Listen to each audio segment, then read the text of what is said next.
So, the discussion surrounding the future of the monarchy is not suddenly springing up since the death of the Queen. It's not new. It's been going on for years. It's just getting a bit more of a focus right now, if only to try and bury it with all the televised sycophancy from the unending BBC coverage, balance, which has been saccharine enough to make even royalists cringe, to GBeebies Dan Wootten and his 4 fake attempts at showing grief when he's got as much chance of coming across with authenticity as I have of becoming a Brad Pitt stunt double.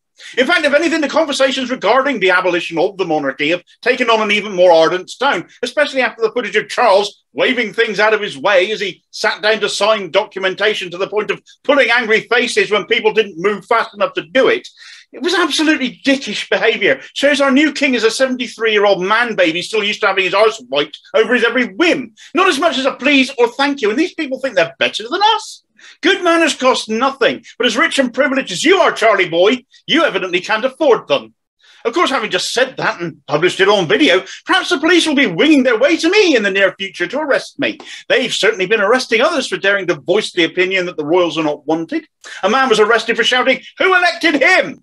A woman in Edinburgh was arrested just for holding a sign up saying, "Not my king." A kid calling Andrew a sick old man got assaulted by a pair of thuggish cat doffers and then arrested for expressing his freedom of speech. These are, of course, examples of the new police bill being enforced, but simply clamping down on people holding an opinion and choosing to voice it in public, still believing freedom of speech and expression exists in this country, is going to have the opposite of the desired effect. People will call this an outrage, and rightly so, and opinion will be swayed accordingly the more heavy-handed people act over it. It's not even a new opinion that a lot of people never even wanted Charles to be king and openly discussed a jump to William because he's been considered an arse for years. He's now under even more scrutiny than ever, and he's on show more. If he wants to act like his inspiration to rule is Joffrey from Game of Thrones, if he wants to be seen as petulant, arrogant and rude, and the police keep enforcing a fascist bill to silence dissent, things will get worse for this establishment stitch-up, not better.